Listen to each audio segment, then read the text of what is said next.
welcome to the show. I'm Sherry Schreiner. A couple things I want to talk about today. Starting to get cold, and I haven't been outside a whole lot because it's so cold, but mostly doing the same thing, blacking out the sky so you can't see anything. Well, one thing that's getting noticed around the world is the star in the southwest, so I find that exciting because I did a video on that years ago on the second sun, and I'm working on another one right now to correlate the both, the star and the sun, because so people understand what's going on. It's not Venus, it's not Jupiter, it's not Mars. And so there's other people out putting out videos on what is this star in the southwest, and it seems like no matter where you live, everybody's seeing this bright, brilliant, beautiful star in the southwest. And so imagine, if you will, that in the east in the morning, there is a second sun. And this is a planet behind the sun. And it's usually off maybe 40 degrees or whatever. It's directly behind it, usually off to the side of it. And this planet, this second sun, travels with the sun during the day, but it's not noticeable then. It's usually most noticeable at sunrises and sunsets, and that's when you see most pictures being plastered all over the place about two suns rising or two suns setting. During the day, it's pretty high up, and so it's not as noticeable because of the sunrise and sunset. You see the different colors setting in, and when the different spectrum of colors starts to appear, that's when you typically see it. But when it's traveling and following the sun as it traverses the sky during the day, the sun sets in the west at night, the second sun will just sit there. And at nighttime, I've been watching the star. I first noticed it in 2008, so it's been a good 8 years now. And at night it appears a bright, brilliant white star. And it hasn't gone anywhere. It disappeared for a little bit last year because it went to the southern hemisphere. Went down to Australia, say hello to everybody down there. But it's typically can be seen anywhere around the world. I know Alaska and other countries have gotten great pictures of it in their states.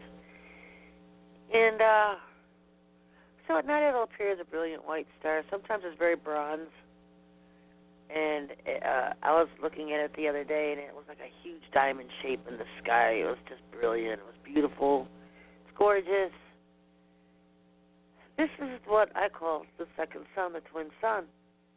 And if you're part of my gang, we all just kind of joke around, and we call it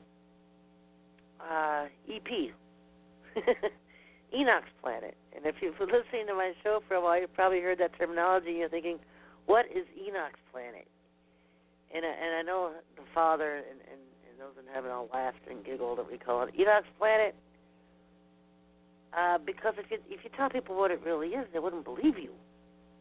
Most people don't believe me anyway. I'm blacklisted. I've been blacklisted since 2006. I'm not even allowed to have interviews on TV or radios, anything government controlled. They're not allowed to touch me with a 100-foot pole because they know I'm a prophet of the Most High and they know I speak the truth, and they want to suppress me as much as possible. And so that's what they do. They put you on the blacklist. And so I have my own radio show since 2005 and started the Oregon War against them. And I've been working in the background pretty much because, you know, I'm suppressed from being in the foreground. And so, anyway, we've called this star, this twin sun, Enoch's planet, because in the book of Enoch, which has been suppressed out of the English KJV version, now if you go to the Ethiopian original version of the KJV, it's in there, the book of Enoch. If you look at the Catholic version of the KJV, called the Apocrypha, Enoch is in there. But if you look at the American KJV version, Enoch is not in there. Why isn't Enoch in there? Enoch was noted by one of the greatest men who walked with God. So why isn't Enoch in there? They refer to him in the KJV, but his book has been suppressed. Enoch revealed a lot of truths that the Masons who controlled the KJV and religion in America didn't want American Christians to have. And so it's like they do to most people that speak truth. They put you on the blacklist. They try to suppress you. That's exactly what they did to Enoch by leaving him out of the American version of the KJV. Enoch spent 365 days of his life on earth in actual heaven with the Most High. He was taken up to heaven and shown things and revealed things. And yet, the churches today don't even know who he is. So we call it Enoch's planet because in the book of Enoch, he describes a planet. Now, mind you, he's in the Middle East. The Garden of Eden was in the Middle East. It was not in Iraq. It was in what we call today Yemen.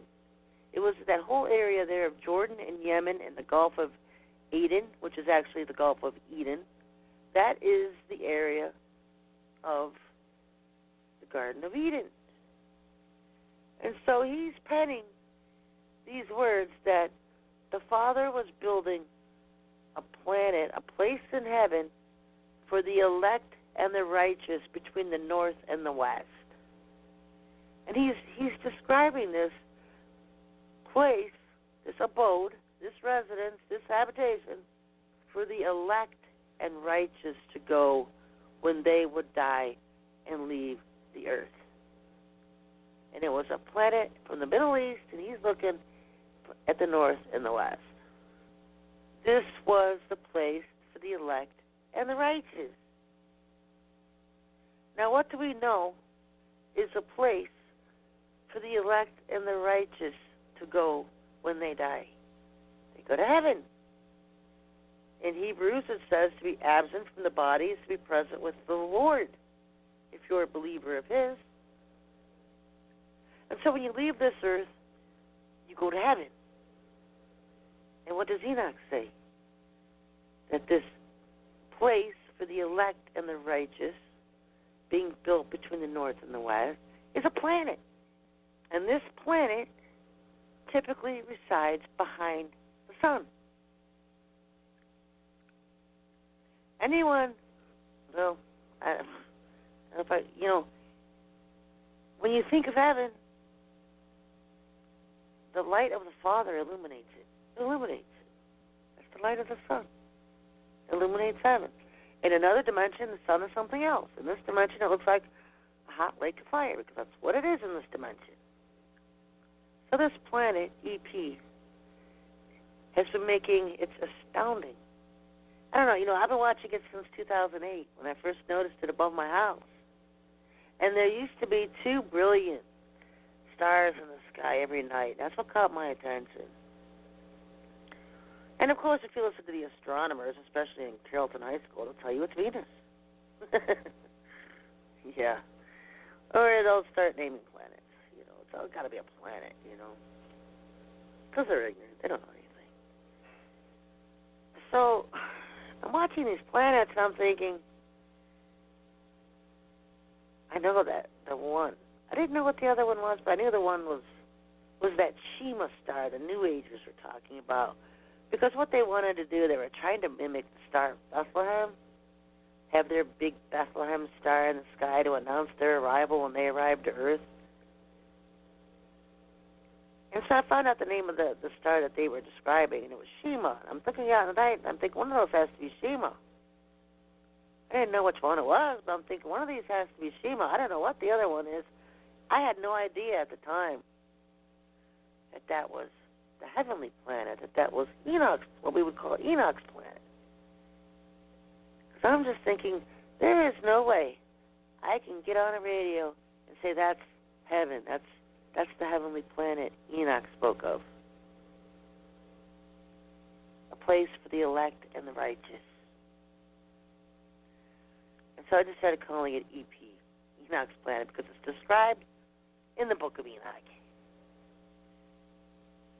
A little bit probably easier for people to handle than or going to a planet. Most people don't understand that heaven is a planet. They think it's the top floor of the universe. That our solar system and everything is just all below heaven or something. We do this to ourselves. We imagine things in our own minds the way we believe that they are, you know. But yes, heaven is a planet. And there are several heavenly planets. But the one Enoch describes is for the elect and the righteous. Because Yahushua's bride will be part of this heavenly planet Enoch saw being built. So this is the star. Oh, back to my story. So I started pointing an orgone pipe at the Shima star. I was pointing it at both of them. One of them thrived, one of them didn't bother at all.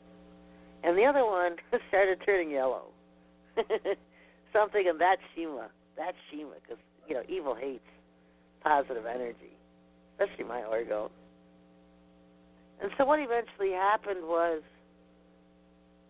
the brilliant white Shima star ended up as today, it is a yellow ball on the eastern border of Ohio and Pennsylvania. It can't even move. They can't even move it. It's just stuck there. It's been stuck there since 2008. People always look out the sky at night and they see this yellow-orangish star in the east. Like, what is that? I'm like, oh, that's Shima. I say it all the time. Can't move. And that, folks, is the star, the lamp, that will crash into the Atlantic that Revelation chapter 8 describes. Shima will crash. Shima, this yellow-orange ball in the east,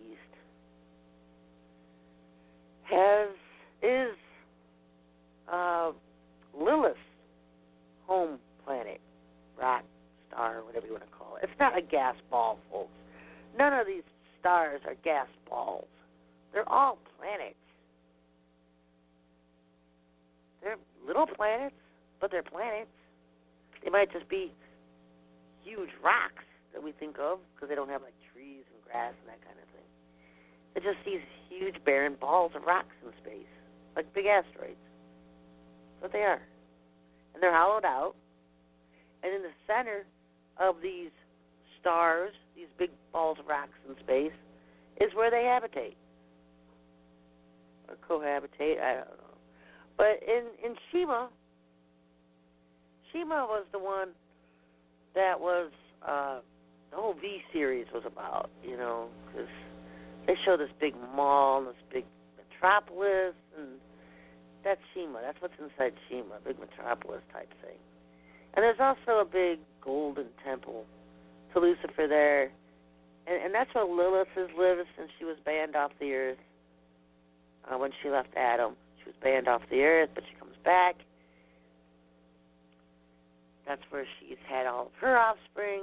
She throws them out into space. And, you know, Shima is where the Ashtar Command, the Galactic Federation, New Agers will understand all that lingo. It's theirs anyway.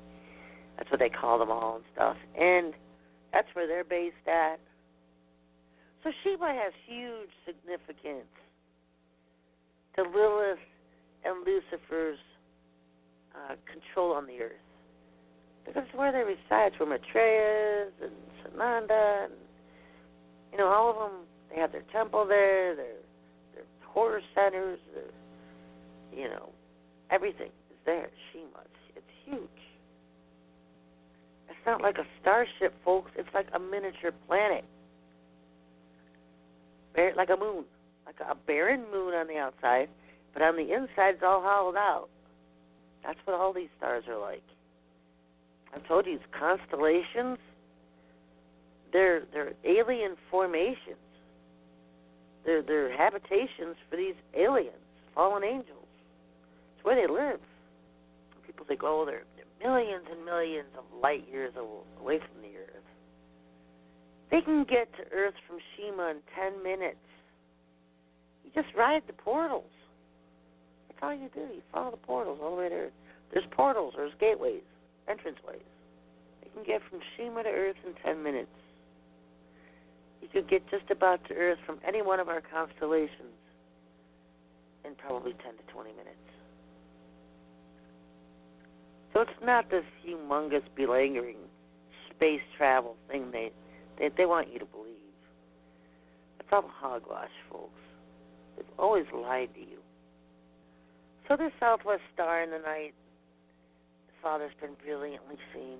More and more people are catching on to that's Father star. That's a heavenly planet. They call it Nibiru. They call everything Nibiru in the sky that they don't understand. Oh, look, there's Nibiru. So you'll see videos on Nibiru, and it's the second sun. It's EP, Enoch's planet. Nibiru is a red sun. Nibiru is a lava red sun with a red dust tail. They call it the dragon because of its tail. It even has wings. Looks like it has wings. Nibiru's red. It's not Nibiru. If Nibiru was that close to Earth, you wouldn't even be alive. I hope Earth would done flipped 100 times. Because Nibiru is a beast. Nibiru is huge. It's bigger than Jupiter. Probably 10 times the size of Jupiter. So imagine if Jupiter was that close to the Earth. And Nibiru, it's not his time. I know everybody who's always so eager to make their little false videos and their predictions. You know, they're all based on Nibiru coming in. It's just not time. It's coming, yeah. But back up a little bit, down the road a little bit. You know, did you hear me pulling my hair out, screaming martial law in World War III last month? No. No. Because I knew it wasn't coming. And yet you have the churches doing cartwheels so you can get the fastest video out on martial law coming by elections. Elections are going to be stopped. There are no elections. That's what we just said. Elections. Did you hear me getting involved with that? No. So don't tell me any of those people are hearing from the Most High, because they're not. No, I have talked about over the years on this show, and if you've been following my show, you understand completely what's going on in the timelines we're on. It's that simple, because everything I've ever said happens. Now, what I have talked about is that the cabal, the red list, who I said were the very ones on the red list they think they're creating for everybody else, at the very top of that red list was the cabal themselves, Lucifer's kids. Because when they come into power, the first thing they were going to do is get rid of all the ones who got them there. And who got them there? The New World Order cabal, because they're their kids, their bloodline. The bloodline kids serving Lucifer, loving him with every bit and ounce and strand of their body, souls, and minds. They love Lucifer. They fight each other and outpay each other for government positions just to be in service to Lucifer. You've been hearing about government pay-for-play, that the Clinton Foundation. That's what's been going on for ages. If you want a position in the government, you pay for it. It goes to the highest bidder, not the most qualified. That's the way it's always been. So these are the kids who brought in the New World Order, George Bush, 1991. First announcing there's a new world order in 1990, whatever his speech was. And they've been working behind the scenes to their shadow government and the real government to bring about this new world order for Lucifer, one world government. And they've been the good little Satanists, and they've killed thousands of innocent people, sacrificing them to Lucifer. They've destroyed America, the freedoms of America, the foundations of America, and pretty much tried to do that to the rest of the world as well, calling it democracy. But they have been working hard to prepare the way, to be the John the Baptist, to prepare the way for Lucifer to arrive to Earth. And so what have I always said? When Lucifer did arrive to Earth, the first ones to go would be all those people that got him there. That's his thank you. That's how a narcissist works. You haven't seen sociopaths and narcissists And so you can even grasp 10% of how evil and stupid and moronic Lucifer is. But that's his paybacks to his people. So what are we seeing now, folks? What are you seeing now? You're seeing the downfall of the cabal, the New World Order cabal. This is all by design. This isn't just accidentally happening. This is all by design. All of the people who prepared the New World Order, who got it to this point where Lucifer and them can arrive, are the ones being rounded up now. Exactly what I've said. They would be the first ones rounded up and taken out. Oh, they're still coming after the big mouths. They don't like us either. But the bigger threat to them right now is their own. Their own. Because Lucifer hates humans. First and foremost, above hating Christians and hating light, he just hates humans. So therefore, on default, every one of those who are worshiping Lucifer, have spent their lives worshiping Lucifer, he hates you. He doesn't love you. He doesn't honor you for your service. He saves that for the pep talks. When he arrives at places like the basement of Trump Tower and arrives at a ritual and gives them all a big pep talk. He loves them then. Because they're the busy worker bees, preparing everything for their arrival. When he does come to power, you know when humans are on him, he hates humans. You remind him of his Father, because you were created by his Father, which is God. Thus, he hates you. Do you get it now? We're created beings by the Most High. Even Lucifer was a created angel. But he especially hated humans when he created humans on earth. And he worked from day one with the very first created woman and the second created woman to corrupt everything the Father meant for it to be for earth. He corrupted Lilith. He charmed her away. He corrupted Eve. He has his own seed lines on earth. You know, when Yahushua was on the earth, and he would yell at the scribes and Pharisees, and he would say, "You are of the offspring of the devil." It wasn't metaphorical. It was literal and factual. They were from his seed line. They were not even true Jews. Yet they were the scribes amongst the people and the Pharisees, the fake Jews, the Khazarian Jews we're even dealing with today. Fake seed line Jews. Seed line to Lucifer. He has his own bloodlines on earth, just as the Father, Yahushua, had his own bloodline on earth through Seth and through Adam. It's a bloodline thing. It's a bloodline war. Lucifer's children are on earth. Yahushua's children are on earth. So he's getting ready to arrive. I've been talking about the events, the two events that I've been watching to come forth. I'm not waiting for no Russian war and Russia and blah, blah, blah. That does not fit the timelines right now. That is not in the plans right now. The events are in the plan. Now the event is these ascended masters, all these little freaks from Shema, little yellow ball stuck on the east border of Ohio and Pennsylvania. They will arrive to earth as gods.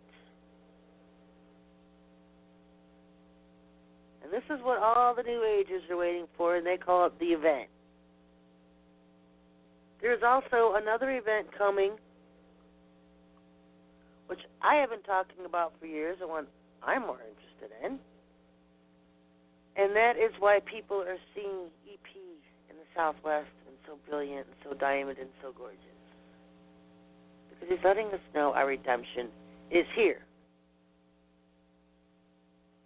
Because when the elect and righteous are redeemed off the earth, they will go to EP, Enoch's planet, heaven, the place prepared for the elect and righteous. And he's letting us know he's here.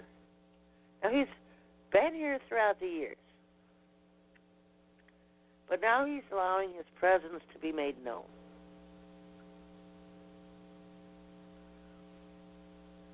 Because he wants people to know that You know, about our redemption draweth nigh. It's actually literal because it's drawing closer. This heavenly planet that will redeem us is coming closer. Exciting times we're living in. Now, he could tarry. He could sit up there for a while. Or he starts redeeming his elect off the earth, his elected righteous. All of them at the same time? No. All of them at that particular first time? No. There's different departures for different groups. That's why so many people have so many different ideas of when the rapture occurs. You know, they have dreams, it's, you know. Well, what I seem to think is that they're being shown when they're leaving. Doesn't mean everybody, but maybe their destiny is to be here to a certain point, and then they leave. Because I know for a fact that my faction, the Oregon Warriors, a group I started back in 2004, really started rolling in 2005, and we've become known as the Fraction. I call ourselves Faction 4. We were a faction of 144,000 elect because the Lord took us aside and made us our own branch, our own group out of the elect. And that's what he'll do, because he separates people in groups. And he gave us our own branch on the tree, our own group out of the 144,000. And this branch, this group of Oregon Warriors that are part of the elect, will be one of the first ones taken off of the earth, redeemed off of the earth. That's why you can't peg when we're leaving, and that's what drives Lucifer ballistically insane, because he wants us gone. He wants the Oregon Warriors gone. There is a removal of the elect before the sixth seal. There is a sealing of the bride on the earth after the sixth seal. 144,000 will be sealed on the earth, which means they're not taken when the first part of believers are taken. They're left here. And then, the Church of Philadelphia, described in Revelation chapter 3, they're removed before the mark of the beast is enforced.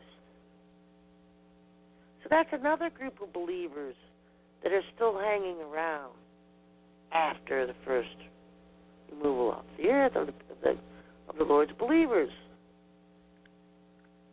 So people are going to be shocked and stunned. Why wasn't I taken? Why didn't I get to go? It's not their time. And yet even more of them won't be taken at all. They're going to be allowed to be persecuted and have to go through the FEMA camps and the destruction that's coming on earth because their faith is not found perfect before the Lord. They anger him. And so he's going to allow them to sit here and go through the trials and the tribulations to prove their faith to him. So EP has made its presence. Most people waking up to the southwest star here. A lot of nights it's hidden. They do their best to blacken out the skies so people can't see it. But I'll tell you what, when people do see it, it's gorgeous. So then we also have what's going on. I've always told you that Satan's own would be on the red list and rounded up. And that's what's basically going on now with all these arrests. And you see the whole downfall of the liberal left because they're all his kids, you know. Hillary's and the Rothschild and Rockefellers and Soros, they will all go down. Down and out. See ya. They will all go down. And then you'll start to see the restoration of America. It's just, you know, people are putting a lot of false faith and hope in Trump and Pence. Well, what's funny is when you put their names together, Trump, Pence, Trumpets, Trump, Pence. Unless you're hearing a shofar horn calling you home, trumpets are not a good sign. Because in the Bible, trumpets in the book of Revelation are judgments. Judgments. They're going to use him to stand him up and prop him up as they take down the swamp. Draining the swamp. Getting rid of all the red list kids of the New World Order regime that brought Satan in to begin with. They're going to get rid of him now. That's your thank you. That's why Trump's not even going to D.C. He's not even going to have it at the White House. Probably so haunted. Can you imagine how haunted that place must be? All the souls of the people they've killed in the basement of that place. The children they've raped and killed. And they never learn. None of these Satanists ever learn. When you kill people, when you sacrifice them, their ghosts are going to stay behind and haunt the place. You know? That's what happens typically a lot to people who are sacrificed. Their souls just stay behind and haunt it.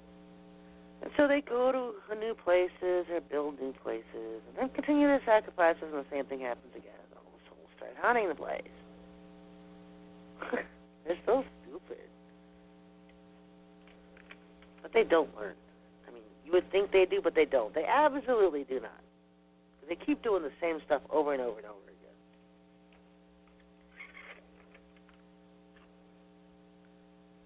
All right. So the red list is activated. I guess you could say they're doing away with all the top leaders, and they'll drain the swamp. They'll call it draining the swamp. They have to be freaking out.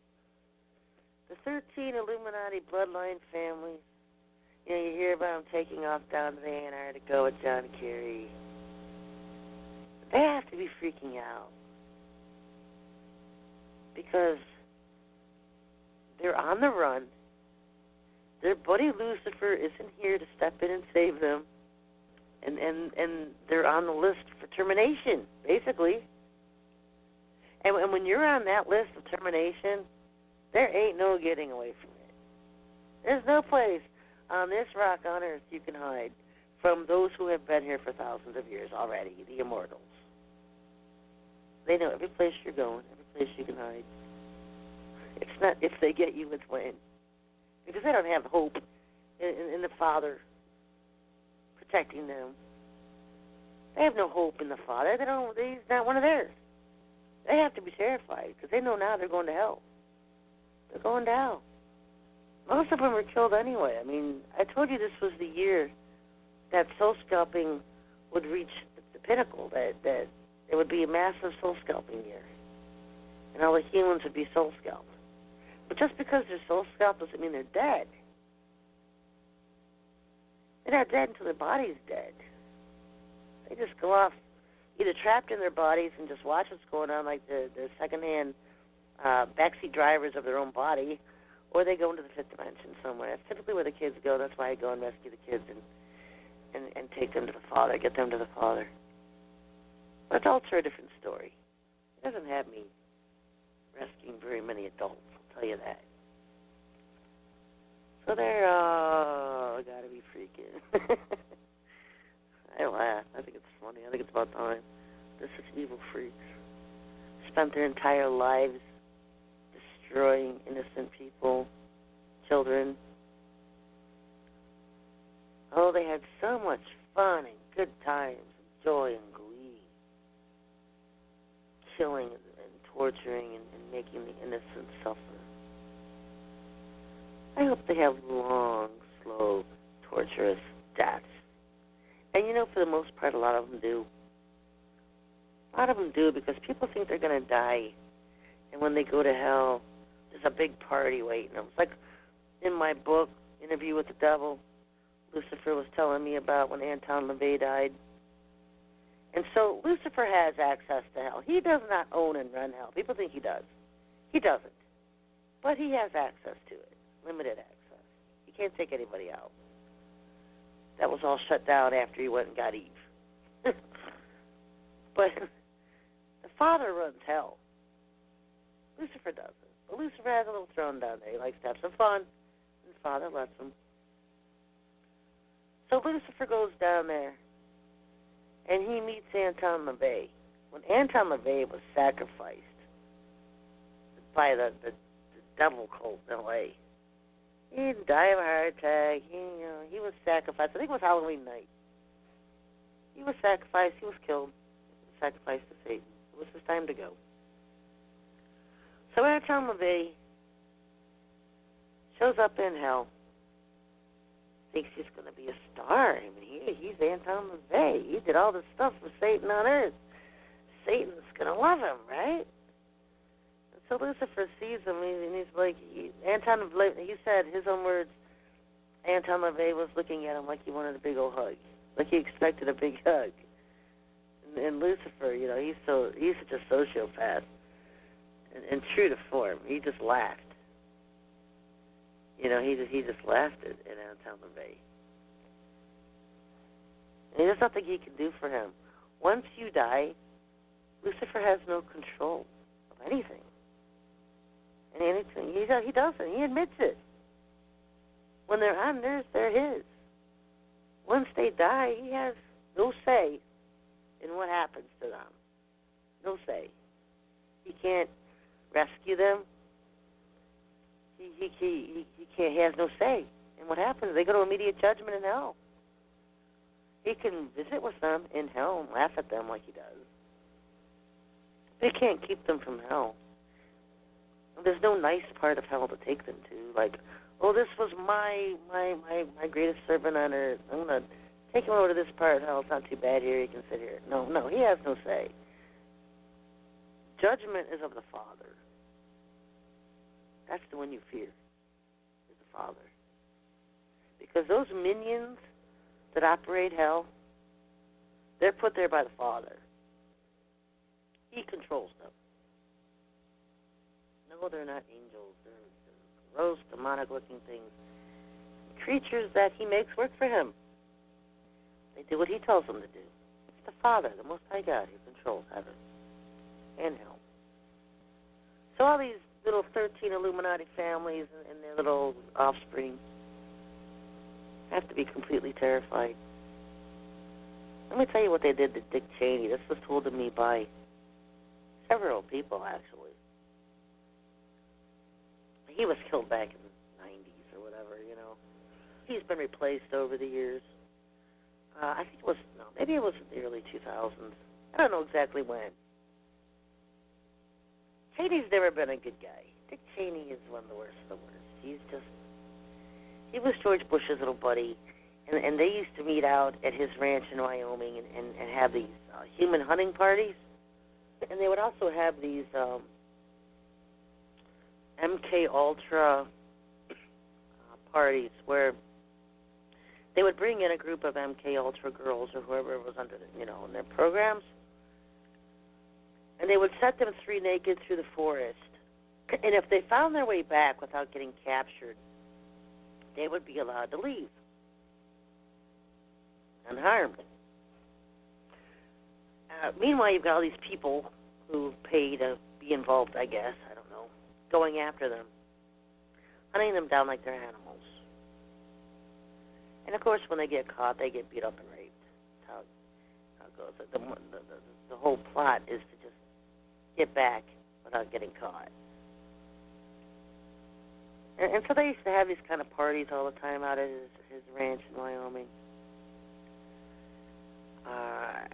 Him and George Bush Sr.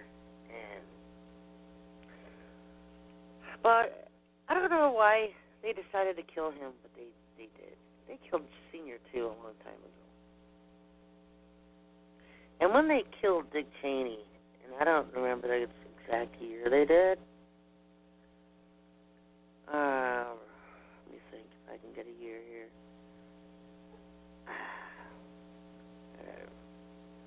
I keep thinking mid-2000s. I don't know. Could be right, could be wrong.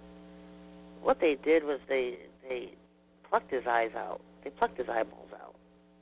They were torturing him before he died, and they plucked his eyeballs out. Now, if you're a believer of the Most High, that makes no difference, because when you die, you got to have it, and you're restored. You're 1,000 times better than you ever were on Earth. You're a redeemed, restored body. If you're elect, you go back to the angel you were before you came to Earth. If you're just human leaving Earth, you have you're in spirit form, 100,000 times better than your body ever was. But if you die and go to hell, whatever infirmities you have here on Earth, you have in hell. So if you die on Earth blind, you go to Earth blind. You go to hell blind. So can you imagine? The sounds of hell are pitiful enough. The screaming, the wailing, the millions of people. You've heard it, probably heard it in haunted houses. This is nasty. Can you imagine being blind and all that? Or they cut your legs off. So when you go to hell, you have no legs and no eyesight. Or can you just imagine how nasty? I'm glad that's all most of us will have to do is imagine it, because we'll never have to experience it. We're children of the King. They're children of the loser. And they know when they die, as much as they're told that hell doesn't exist, they know darn well it does. And so they're panicking, because what Sherry Shriner said all along is happening. They're now being rounded up and terminated. I always told them they'd be the first one rounded up and taken out. Take that to the bank now. It's what's happening. Another thing I want to talk about.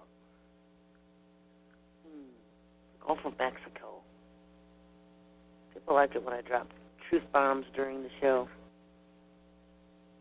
And so, what really happened in the Gulf of Mexico, and I think I've talked about it on the show before, but I'll bring it up anyway. The Gulf of Mexico was all about Bush Sr. and the Queen drilling for gold, not oil. They were drilling for gold in the Gulf of Mexico. And what happened was they drilled too far down. And they created a crack in the Earth's crust. And all these creatures started coming out from hell or whatever. Creatures started to come out. And so they didn't know what to do or how to get rid of these creatures. This is like something out of a sci-fi movie. So what they did was they created the whole Gulf of Mexico facade to cover up. Because maybe they found out that gold, or there's some kind of, remember that core exit stuff they sprayed all over the Gulf, put in the water? Maybe they found out that stuff would kill the creatures that had come up from underneath the earth. So they blew up the platform. That was all. That wasn't an accident. That was all part of the plan. They blew up the platform, said it was an oil spill or whatever in the Gulf of Mexico,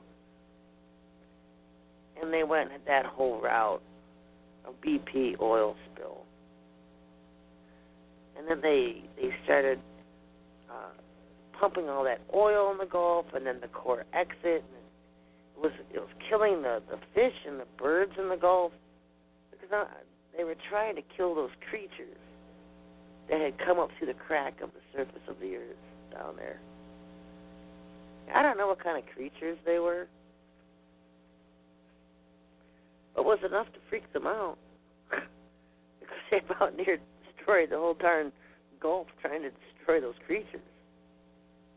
They were digging, drilling for gold. They didn't want anyone to know they were drilling for gold. And then they didn't want anybody to know what havoc they caused by drilling too far into the earth and those creatures being released. Another one is the central sun. You talk about the hollow earth and how there's these cities in the middle of the earth. And the big one, of course, being Shambhala, which I believe that's the same one they call Swaziland. The Germans were calling Swaziland. In India, it's called Shambhala. And it's this huge city under the earth. Another habitat for the ascended masters. When they're not in Shima, they can go to Shambhala. Huge city under the earth. And there's also allegedly a huge ocean under the earth. Yeah, we know about the lake of fire. And we know about Sheol. But they talk about a central sun, that there is a sun in the middle of the earth, a literal sun. Because when you're in this Shambhala, you can see a sun. And now, this is where we go into the dimensional thing, folks. Because what we believe about the center of the earth is that it's a place of the Hades, Sheol, place of the dead, the lake of fire. What is a sun?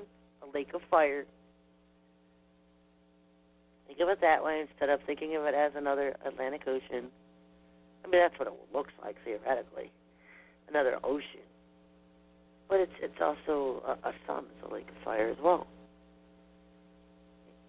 And so this central sun that they see in there, it's almost like a deja vu thing, walking in dimensions. I don't know if you're ever walking down a driveway and you look and you see something that appears from a different dimension appear out of nowhere. I do that a lot.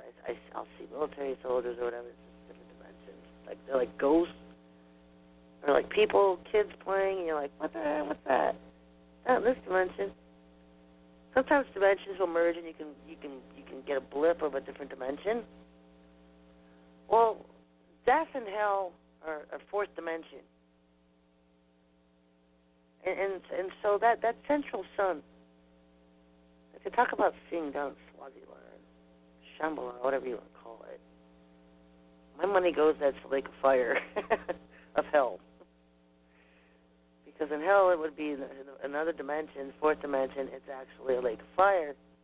In the third dimension, when you're looking at it, you're looking at a sun. It looks like a sun. See what I'm saying? You can have one object, but in different dimensions, it appears as something else.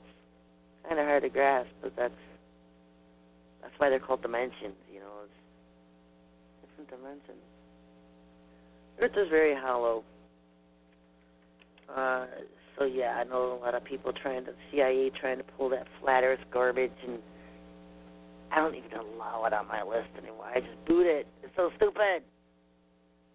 I knew back when they were starting that up, it was a CIA operation. And I asked Lucifer about it in my book, Interview with the Devil, and he laughed. He laughed. That was so crazy. But what you can get people to believe. Tell them anything, they'll believe it. Package it in different ways. They'll like the packaging, they'll believe it. And then try to tell them the truth, and they won't believe it. Crazy, folks. That's how it typically goes.